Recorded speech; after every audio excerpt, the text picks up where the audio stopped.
And we are live. I have with me today Joanne Black, and she was kind enough to agree for this session. I discovered her through a LinkedIn post of hers and through a common community. And I really loved some of the things that she's been talking about.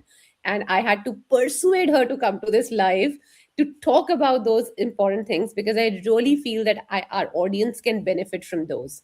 So before we get started, I want to give a formal introduction also. And of course, please go ahead and follow Joanne Black on LinkedIn.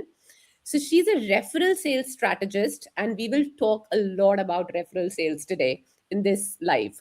And founder of No More Cold Calling is known for helping sales teams generate more qualified pipeline without relying on cold outreach alone. Her work focuses on building a repeatable referral motion, when to ask, what to track, and how to coach teams so referrals becomes a system rather than just some luck wherein you keep your fingers crossed hoping for outcomes. So thanks for joining us, Joanne, and let's get started. So I talked about referral. I think referral was one word that I used many times in the introduction that I gave. So that's my first question. You have built your career around referral selling, which is a very specific and niche subject. And that was the reason why I reached out to you in the first place, also. So, how did you get into referrals and what has your journey been so far? Oh, my journey. Well, I never thought I'd be in sales because I was the shyest kid you could ever imagine. And I'm an introvert, basically. And, unfortunately, this everybody has a picture of the used car salesman as somebody just loud and in your face. But that's not what good sales is, which I learned. So I never thought I'd be in sales. Well, what happened was that I was in the retail business for a while and then got tired of that. And then I was hired for a training and consulting firm. I worked for two different ones. And at that time, it really became important for me to understand not just what we were selling, but what our clients needed, because that's how we have to talk. So that was the beginning. And between those two firms, I worked for them for about 15 years. And then, well, it was time to do something new. And I'm going to tell you something that I'm not ashamed of. I was fired because I lost a big deal. But they asked me to stay on as a consultant for a little bit. And this is way back. It's 1996. And the economy was great. And my people in my company said, you should start your own business, Joanne. Thought, okay, why not? But it had nothing to do with referrals at first. I thought what I wanted to do was work with management teams and put something about sales in their business plan, because back then you couldn't find anything about sales. Well, I don't believe in fate, but I do believe in serendipity. And I was working with a management team. They were doing a customer satisfaction survey of 50 of their best clients. It was several rounds. And on the last round, I added this question: would you be willing to be a referral to this company? Well, the questions were on a 7-point scale, 7 high. My question came back 6.5. Well, I couldn't wait to the next management meeting and say 50 of your best clients are say they're glad to refer you. Are you asking? Probably guess the answer. It was no in 1996, and it's no today. But Yes. what that gave me really was the source of what my business became, because I knew from these two consulting firms that I'd gotten referrals and how great they were. So I had to prove my thesis. I talked to sales execs, salespeople I knew. Do you like to get referrals? Of course, they gave me this huge list.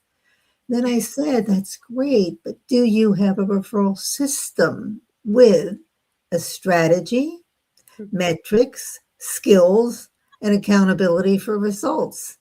And again, the answer was no 30 years ago, and it's no today. So that was really the start of my business. That's so beautiful. So I completely understand referral is still a very ad hoc kind of a thing, wherein if it comes from the client or somebody says and it happens, but there is no systematic approach to it. We do systematic approach to GTM overall, but when it comes to referrals, like you said, Joanne, we don't have a process in place. So that gets me to my next question, which is around the topic for today. And the topic is around accidental referrals, which was a word that caught my attention personally. And hence, what this audience and all of us would like to know is that what is the what do you mean by accidental referrals? What exactly is it? And the hidden cost of accidental referrals turning trust into revenue. Let's just break down the topic by understanding what really are accidental referrals. So, by accident, we know it wasn't planned, whatever we do. And that's the thing. In most companies, they're hit and miss. So sometimes they ask for referrals, sometimes they don't. It's just by accident. There's no plan around it. Yet, every sales executive I speak to and salesperson tell me that referrals are the best business. So there's this dichotomy. On one hand, they'd say it's the best business, but it's not a process, it's not a system. It kind of happens once in a while. So that's how I say accidental versus having referrals being the way they work, being the number one proactive way they prospect. Okay, so can you give us an idea about how do you give it a systematic approach? Because that is a question that has come up, that we don't have referrals. And yes, most of the referrals are accidental in nature, as in they come and there are months that you go without it. But referral customers stay for a longer duration. And this is what the gentleman is saying. So, how do you put that process in place? Like you talked about KPIs and matrix, Yeah. and how do you start that? So that's the question from the audience. The first conversation I have, whether it's a business owner, head of marketing, a head of sales, is to talk to them about what they're doing about referrals now, right? We have to start where the company is and why they're interested in Mhm. doing more about referrals. So they recognize that they can do much more. And and that's how it starts. So I talk to them about their strategy. And I'm not somebody with like binders of papers about strategy. It can be 3 sentences, it could be half a page. But the question is, what is the outcome you want? Because we're going to work toward that. And the clients come to me typically because, again, they know referrals are the best business. They've tried everything, spent a lot of money on marketing, on direct mail, all those things. And they're not getting results. And they're not getting the results they want. So there's this gap. And so we have that conversation first, and then talk about what metrics they want. So I'm going to say if it's a company, if there's individuals, if you're a business owner listening, it's really the same thing. It's what's the outcome you want and what metrics are you going to put in place. So if it's a sales team, it would be metrics for the team, be metrics for the company, and metrics for each individual. And for individuals, it must be linked to the KPIs, which you mentioned, because if they're not, well, it's kind of a free for all. And that's how it starts, is that absolute positive dedication to referrals. And for me, if I'm working with a sales team, the question has to be, will you be accountable for results? Because Mhm. if they say no, then they shouldn't be involved. I've never had anybody say no, but it could happen. Uh, Yes. so those are the conversations we have. So we set the strategy, we set metrics, and then referral selling is a skill, which a lot of Mhm. people don't recognize. It is. It's a way to ask so you get the introduction, because that's my definition of a referral. You don't just get a name, you get an introduction. And Mhm. think what happens when you get an introduction. So, say that I'm the person being asked and I want to meet a head of sales at such and such a company. Well, that's what I'm going to ask for.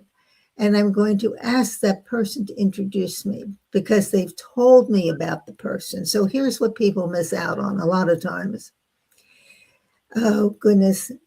Somebody says, oh, you should talk to Jim over at blah, blah. And I say, that's great. Please introduce me.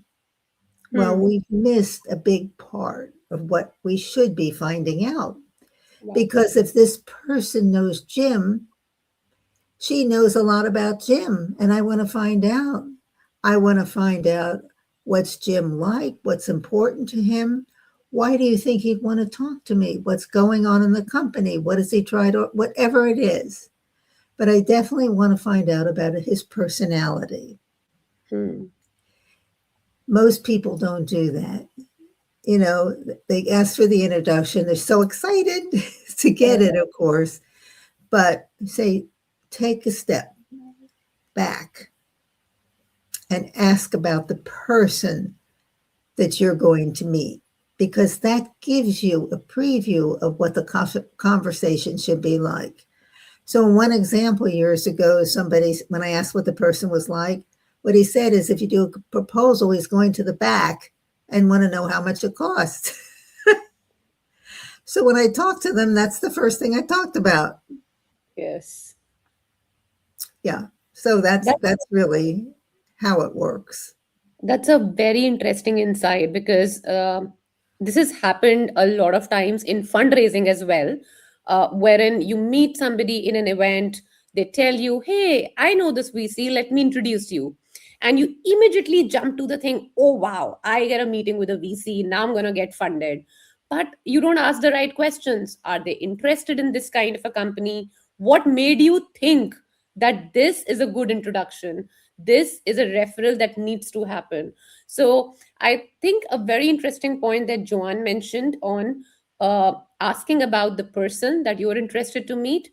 On top of that, why is the person wanting you guys to meet also is a very interesting take. That why, what went in your brain that you thought that I should meet this particular individual, what instigated that, and that would kind of give you direction. So we have Amir here who has mentioned in the comments, referrals aren't free, they're built on trust capital. When managed strategically, they become the lowest cost, highest converting sales channel.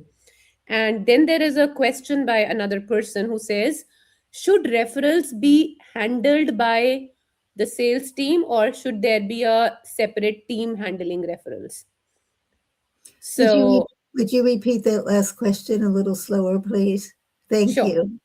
no worries. So the question is that should sales team handle referrals, the existing sales team, or should there be a new team like a marketing sale combination, or a new person should be appointed purely for referral marketing or referral channel? So referrals are really on the sales side. It's proactive. It's intentional. I mean, Hmm. marketing play a role, of course, um, but this is very personal. Hmm. So if I'm going to give you a referral, I need to know what you're like. Now, if you're the person referring me, then I have to trust. I trust you.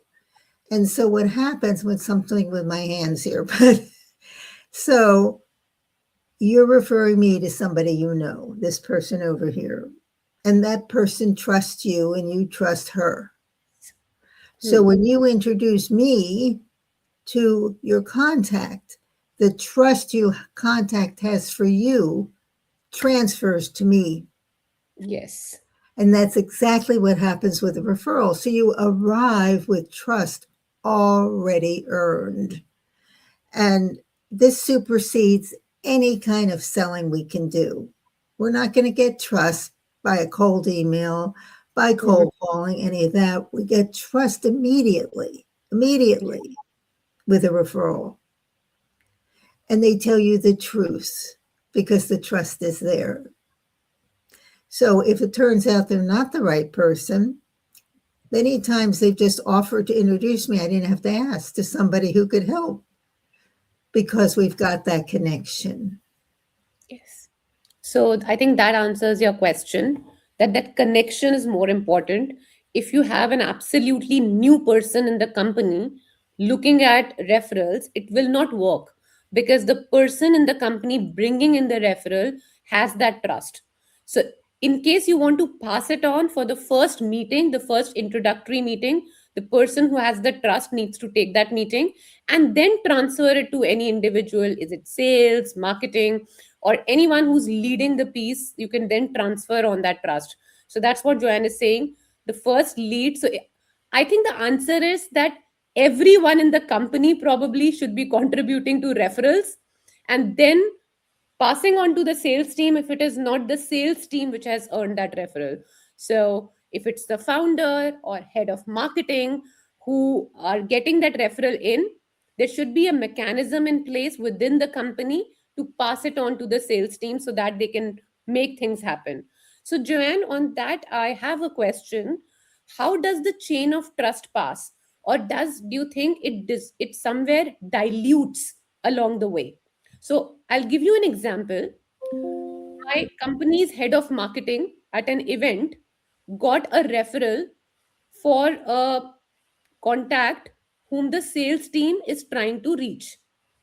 So if I go and introduce my head of sales over just an email, maybe that trust would not stay because the said individual wants to meet the head of marketing. You get where I'm going with this? How does the trust move within the organization if the referral is not coming directly to the sales team, if it is coming to someone else in the company? So I want to make sure I understand your question. So if I'm introduced to somebody and he's not the right person and then introduces me to someone else in the Yes. company, Yes. the trust is there, it transfers. Okay. Because within the company, they trust, they know each other and work together. Um, Yes. it happens. I mean, it feels ethereal somewhere Mm-hmm. up there, but it's real. Okay. Okay. Great. I think that answers my question.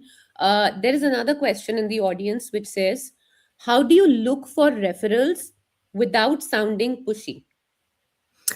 Oh, okay, yes. Well, it comes up all the time that um, there's a lot of things that get in the way of asking, and that's Mm-hmm. one of them.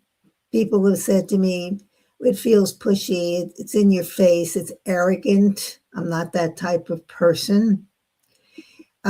It's also, we think, what if they say no? It's Yeah. terrible, right? And then Yes. I had someone say, well, it's desperate. I said, what do you mean by desperate? So his answer was, well, if I were doing really well, I wouldn't have to ask. So therefore, the perception is that if I'm asking, I'm desperate. No, it's not it at all. So if any of you are thinking of that, forget it. And I want everybody to think back a time when you were asked to introduce someone. It may have been in business or not in business. It doesn't matter. It's the same process. So people are glad to help when you have the relationship. And Mm-hmm. help is an important word. Some people think, oh, it's weak. It's not weak at all. Successful people, doesn't matter whether you're in sales, whether you're in marketing, whether you're whatever you're in, we all get help. Always. We don't do this by ourselves. And it's a strong word. It's not a weakness. I Hmm. remember a company I worked for, there was the most successful salesperson in the company was in New York. Anytime he had a project, there were people just wanting to work on his team. Wow. That's what happens. We're sometimes hesitant to ask for help because we think it's weak. And Hmm. actually, it's the opposite. It's strong. So thank you for that question. So, Joanne, can you give us a live example of how did you go out and seek for that help? Because people, like you said, they're hesitant. Is there some template, some email, or does it have to be in person over a call? Can it be a LinkedIn message? How does it really work? Sorry, how could what work? How would asking the seeking for help work? I probably have a relation, but it is not a very personal relationship with the said individual. It's a professional relation. I met them at an event, or probably they're part of the same community, and we were together in some online event and connected over a question. So how do you go from that warm introduction to seeking for help because I know this individual is connected without sounding pushy?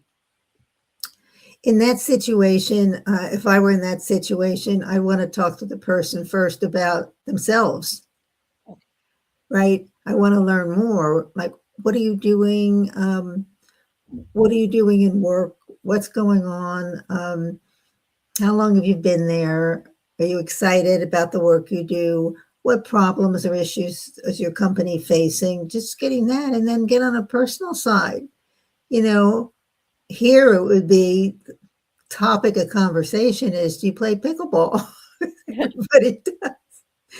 So, something outside of work as well. You want to get personality. And women and men act a little differently around personality. So, guy to guy, it's one thing, women to women, it's another. Women, we tend to get a lot of information. Hmm. It happens. That's who we are. And that doesn't mean that men can't do the same thing. Um, but it's really finding out about. It's not about us. It's about the other person. So that's what Yes. I would do. Have a go for tea, have a lunch, something to just to get to know each other first. Wow. I think that is the first step. So we had a question which talked about what are the first steps small businesses or startups should start right now to move towards referral sourcing. And there you have your answer. Start meeting people and start knowing them. So I think nurturing of this relationship would eventually get you to asking and seeking for their help. And like Joanne said at the start of this live, they might want to help you on their own because you guys connect and you now know each other a little better. So there is another, yeah, you're saying, Joanne, something. So my experience with startups has been, I think that was the question, that Yes. typically startup founders don't have a sales background. It Yes. could be finance, it could be marketing, it could be a lot of different things, but it's not sales. However, they have relationships, all kinds of relationships. Could be in companies they work for, it could be a next door neighbor, it could be somebody they play pickleball with, it could be in a religious setting, they know people. So they know people and have great relationships with them. And then it is a conversation because Yes. it's not just about us, it's about the relationship. Yes. I think that differentiation, that not all conversations need to lead to a sale, need to lead to a pipeline prospect, is something very important. That in that conversation, be present in that conversation. It may or may not lead to referral, but you'll get to know someone better with that conversation. So, Elena here says, great observation that women get more information. So, Joanne, you're absolutely right there. We have Elena telling us that yes, women do get more information. But you talked about men talking to men, women talking to women, and how that thing is a little different. Women and men talking to each other. Would you want to elaborate a little bit more on that? That when you are seeking out, like having that first conversation, meeting someone up for coffee, or just catching up, does the dynamics change when it's the same gender, when it's opposite gender? What are the things probably you should be mindful of or think about? Any nuance there from your experience?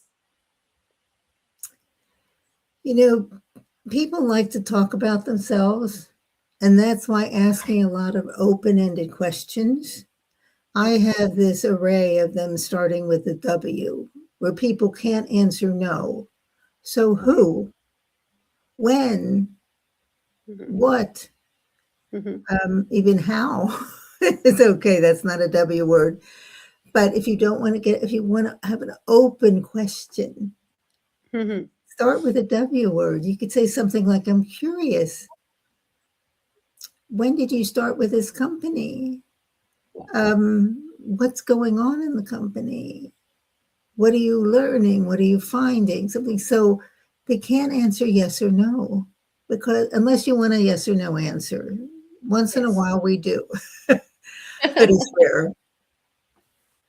I think that is a very good insight.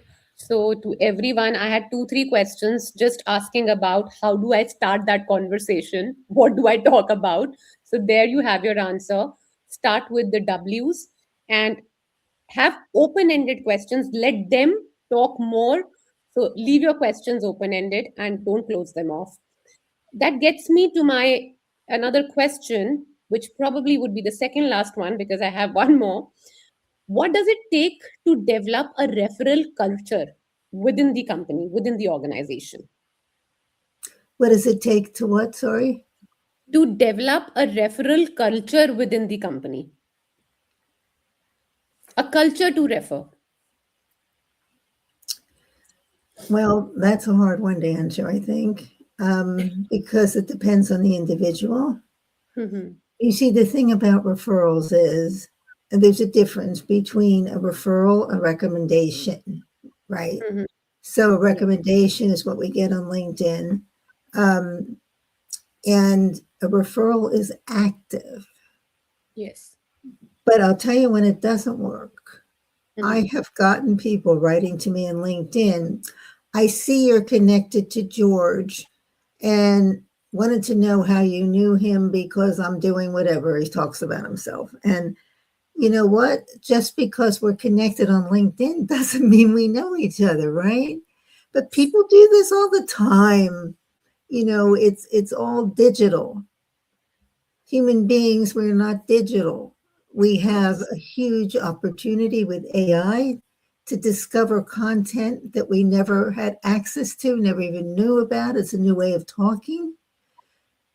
However, person to person hasn't changed. We are still human beings and are interacting that way.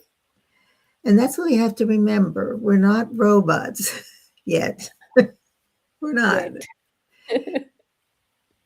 And so that's So, why I always say that you never, ever, ever ask for a referral in any digital format, which means on social media, it means through email. It's impersonal. wow. What we're talking about is personal because that's where the trust is. Make sense? Yeah. 100%. I think that was a question which was on mediums and we could not properly touch base on it. I think we are answering the question that channels that you can use, do not use impersonal channels like sending an email or just a LinkedIn DM, seeking for referral just because you know someone is connected on LinkedIn or you saw them putting up a post together. I think building that relationship, then moving to the step two of referral is what is important.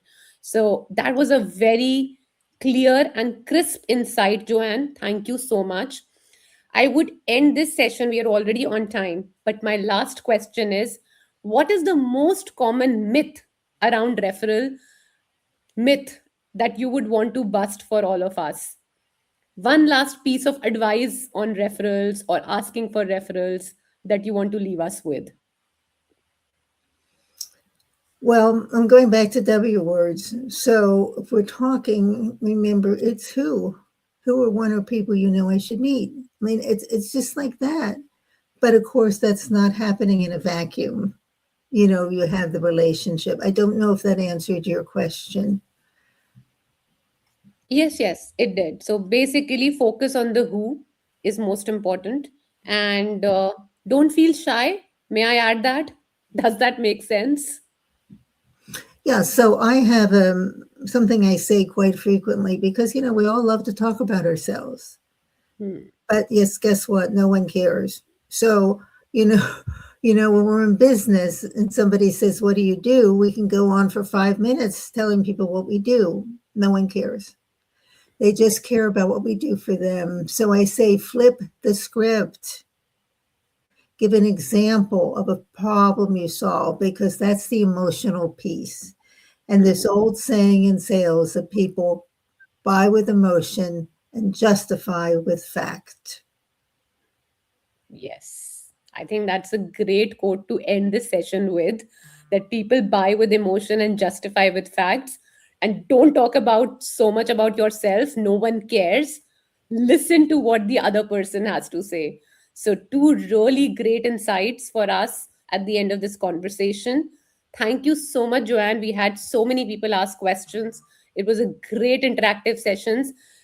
There were some questions that I could not get to because there were questions coming in from the audience, which is something that I personally love because I feel that there is value to what we are doing here. So, thank you so much, Joanne, for joining us today. And thank you, everyone, for joining this live. Oh, thank you for everybody who gave us questions too. It was a delight. Thank you for inviting me. Thank you.